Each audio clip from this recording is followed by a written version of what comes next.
Hi guys, I'm sorry for the delay, but I am back with the next few chapters of Edward Tulane. I hope you're enjoying it so far. I really love this book, and some of the best parts are coming up.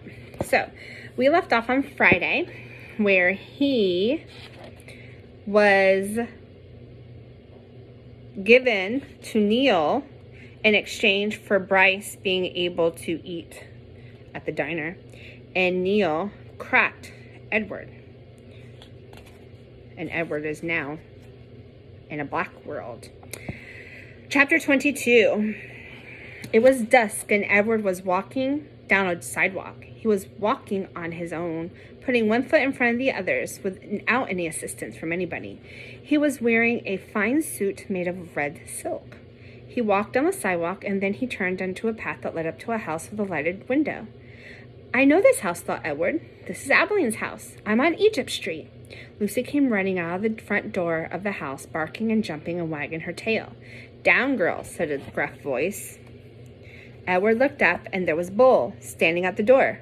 Hello, Malone, said Bull. Hello, good old rabbit pie. We've been waiting for you, Bull said, swinging the door wide, and Edward walked in. Abeline was there, and Nellie and Lawrence and Bryce. Susanna, called Nellie. Jangles, said Bryce. Edward, said Abeline, and she held out her arms to him.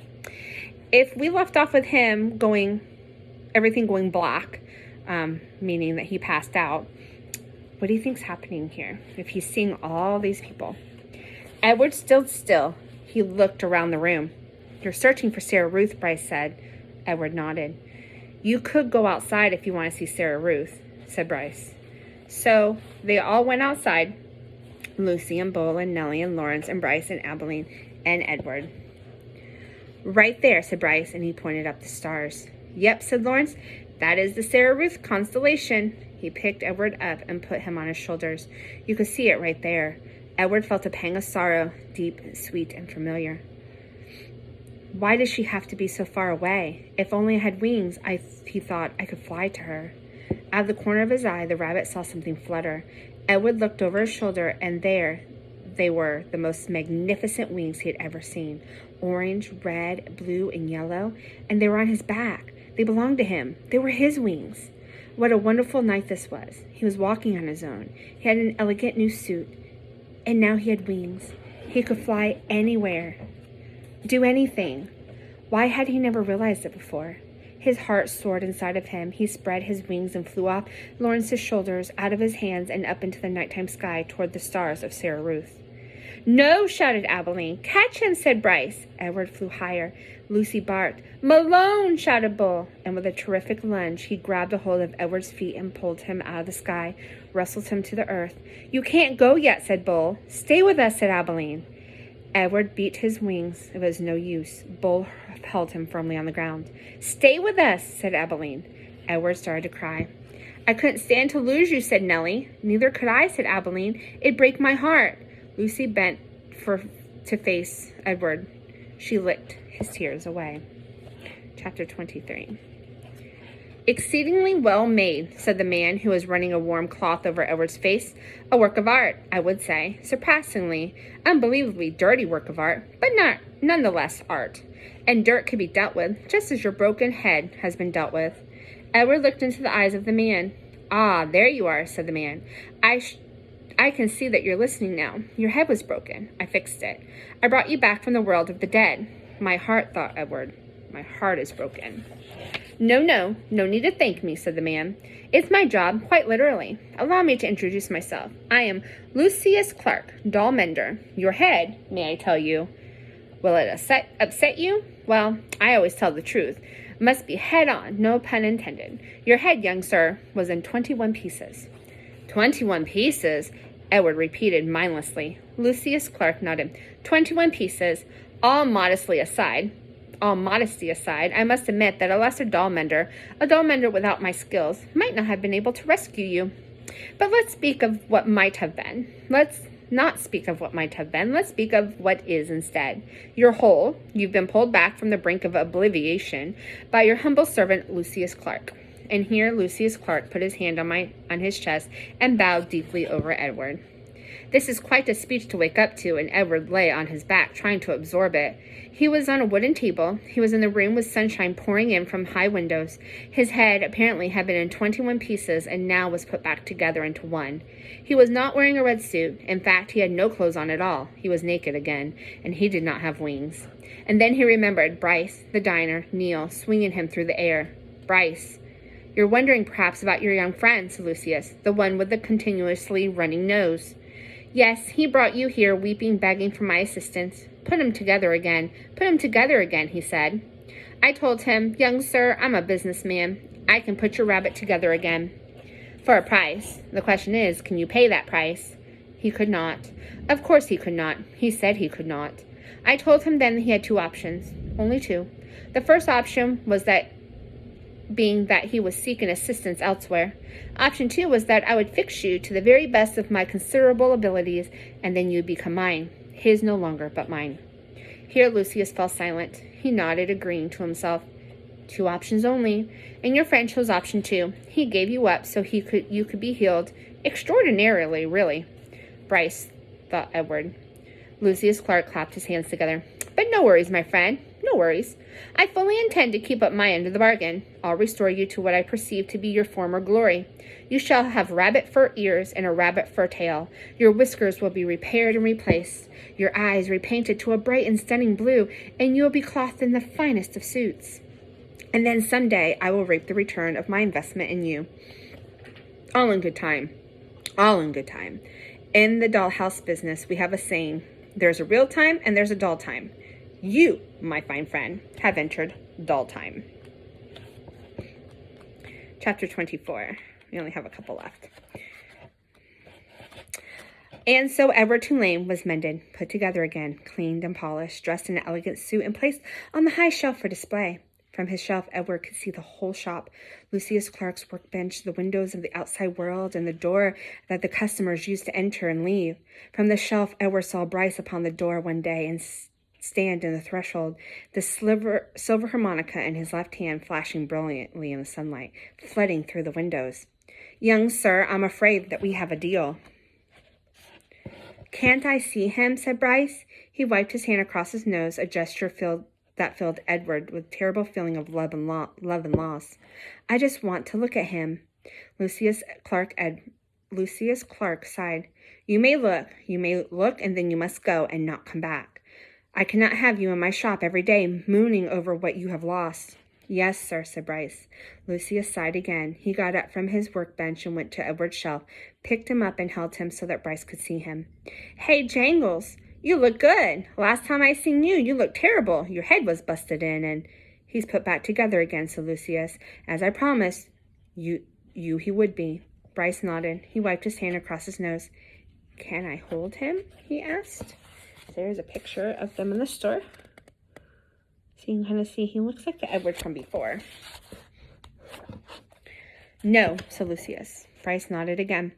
Tell him goodbye, said Lucius Clark. He's repaired. He's been saved. Now you must tell him goodbye. Goodbye, said Bryce. Don't go, thought Edward. I won't be able to bear it if you go.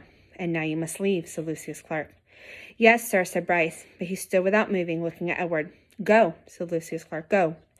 Please, thought Edward, don't. Bryce turned. He walked through the door of the doll mender's shop. The door closed. The bell tinkled. And Edward was alone. Chapter 25. Technically, of course, he was not alone. Lucius Clark's shop was filled with dolls. Lady dolls, baby dolls, dolls with eyes that opened and closed, dolls with hand-painted eyes, dolls dressed as queens, and dolls wearing sailor suits. Edward had never cared for dolls. He found them annoying and self-centered, twittering in vain. This opinion was immediately reinforced by his first shelf-mate, a china doll with green glass eyes and red lips and dark brown hair. She was wearing a green satin dress and fell to her knees. What are you? She said in a high-pitched voice when Edward was placed on the shelf next to her. I am a rabbit, said Edward. The doll let out a small shriek. You're in the wrong place, she said. This is a shop for dolls, not rabbits. Shoo, said the doll. Edward said nothing. I would love to shoo, said Edward, but it's obvious that I cannot. After a long silence, the doll said, I hope you don't think anyone's going to buy you. Again, Edward said nothing. The people who come in here want dolls, not rabbits. They want baby dolls or elegant dolls, such as myself. Dolls with pretty dresses, dolls with eyes that open and close. I have no interest in being purchased, said Edward. The doll gasped. You don't want somebody to buy you? You don't want to be owned by a little girl who loves you? Sarah Ruth, Abilene. Their names went through Edward's head like notes of a sad, sweet song. I've already been loved. I've been loved by a girl named Abilene. I've been loved by a fisherman and his wife, and a hobo and his dog. I've been loved by a boy who played harmonica and by a girl who died. Don't talk to me about love, he said. I've known love. That impassioned speech shut up Edward's shelfmate for a considerable amount of time. Well, she said at last, my point is that no one is going to buy you. That they did not speak to each other again. The doll was sold 2 weeks later to a grandmother who was purchasing it for her grandchild. Yes, she said to Lucius Clark, that one right there, the one with the green dress, she's quite lovely. Yes, said Lucius, she is, isn't she? And he plucked the doll from the shelf. Goodbye and good riddance, thought Edward. The spot next to the rabbit stayed vacant for some time. Day after day, the door to the shop opened and closed, letting in the morning sun and the late afternoon light, lifting the hearts of the dolls inside, all of them thinking when the door swung wide that this time the person entering would be the one who wanted them. Edward was a lone contrarian. He prided himself in hoping not on that allowing his heart to lift inside of him. He prided himself on keeping his heart silent, immobile, closed tight. I'm done with hope, he thought. And then one day at dusk, right before he closed the shop, Lucius Clark placed another doll on the shelf next to Edward. There you are, my lady. Meet the rabbit doll, said Lucius. The doll mender walked away, turning out the lights one by one. In the gloom of the shop, Edward could see the doll's head, like his, had been broken and repaired. Her face was in fact a web of cracks. She was wearing a baby bonnet. How do you do? She said in a high, thin voice. I'm pleased to make your acquaintance. Hello, said Edward. Have you been here long? She asked. Months and months, said Edward, but I don't care. One place is the same as another to me. Oh, not for me, said the doll. I've lived 100 years, and in that time I've been in places that have been heavenly and others where it's been horrid, and after a time you learn each place is different, and you become different. A different doll in each place, quite different. 100 years, said Edward. I am old. The doll mender confirmed this. He said he was mending me that I am at least that, and at least 100 years old. Edward thought about everything that had happened to him in his short life. What kind of adventures could you have if you were in the world for a century? The old doll said, I wonder who will come for me this time. Someone will come. Someone always comes. Well, who will it be? I don't care if anyone comes for me, said Edward. But that's dreadful, said the old doll. There's no point in going on if you feel that way. No point at all. You must be filled with expectancy. You must be awash in hope. You must wonder who will love you, whom you'll be with next. I'm done with being loved, Edward said. I'm done with loving. It's too painful. Pish, said the old doll. Where's your courage? Somewhere else, I guess, said Edward. You disappoint me, he said. You disappoint me greatly. If you have no intention of loving or being loved, then the whole journey is pointless. You might as well leap from this shelf right now and let yourself shatter into 1,000,000 pieces. Get it over with. Get it over with now. I would leap if I was able, said Edward. Shall I push you? Said the doll. No, thank you, Edward said to her. Not that you could, he muttered to himself. What's that? Nothing, said Edward. The dark in the doll shop was now complete. The old doll and Edward sat on the shelf and stared straight ahead. You disappoint me, said the old doll. Her words made Edward think of Pellegrina, of warthogs and princesses, of listening and love, of spells and curses. What if there was somebody waiting for him to love? What if there was somebody whom he would love again? Was it possible? Edward felt his heart stir. No, he told his heart, not possible, not possible. In the morning, Lucius Clark came and unlocked the shop. Good morning, my darlings. Good morning, my lovelies. He pulled up the shades on the windows. He turned the light on over his tools. He switched the sign on the door to open. The first customer was a little girl with her father. Are you looking for something special? Yes, said the girl. I'm looking for a friend. Her father put her on his shoulders, and they walked around the shop. The girl studied each doll carefully. She looked at Edward right in the eyes, and she nodded at him. Have you decided, Natalie? Her father said. Yes, I want the one in the baby bonnet.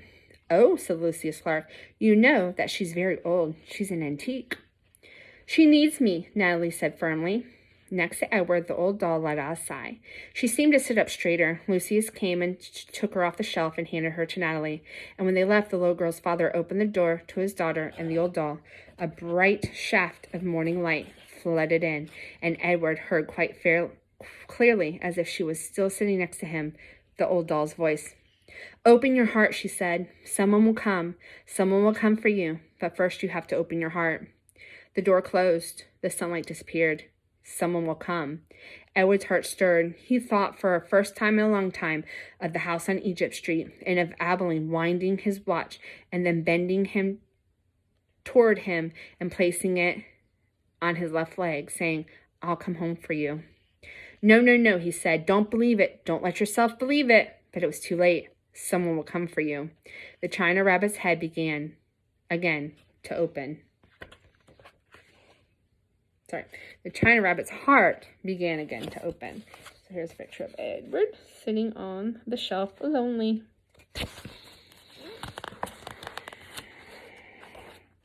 All right, last chapter. Seasons passed, fall, winter, spring, and summer. Leaves blew in through the open door of Lucius Clark's shop. Rain in the green, outrageous, hopeful light of spring. People came and went, grandmothers and doll collectors, little girls with their mothers. Edward Tulane waited. The seasons turned into years. Edward Tulane waited. He repeated the doll's words over and over until they were a smooth groove of hope in his brain. Someone will come. Someone will come for you. And the doll was right. Someone did come. It was springtime. It was raining. There was dogwood blossoms on the floor of Lucius Clark's shop. She was a small girl, maybe 5 years old, and while her mother struggled to close a blue umbrella, the little girl walked around the store, stopping and staring at each doll and moving on. When she came to Edward, she stood in front of him for what seemed like a long time. She looked at him, and he looked at her. Someone will come, Edward said. Someone will come. The little girl smiled and then stood on her tiptoes and took Edward off the shelf. She cradled him in her arms. She held him in the same ferocious, tender way Sarah Ruth had held him. Oh, thought Edward, I remember this. Madam, said Lucius Clark, could you please attend to your daughter? She's holding a very fragile and very precious, quite expensive doll. Maggie, said the girl, what have you got? A rabbit, said Maggie. A what? Said the mother. A rabbit. I want him. Remember, we're not buying anything today. We're only looking, said the woman. Madam, please, said Lucius Clark. The woman came and stood over Maggie. She looked at Edward. The rabbit felt dizzy. He wondered for a moment if his head had been cracked again, if he was dreaming. Look, Mama, look at him. I see him, said the woman. She dropped the umbrella. She put her hand on the locket that hung around her neck, and Edward saw that it was not a locket at all. It was the watch, a pocket watch. It was his watch. Edward, said Abilene. Yes, said Edward. Edward, she said again, certain this time. Yes, yes, yes, said Edward. It's me. The end. I hope you enjoyed it. Tomorrow we'll start a new read aloud, so stay tuned. Bye.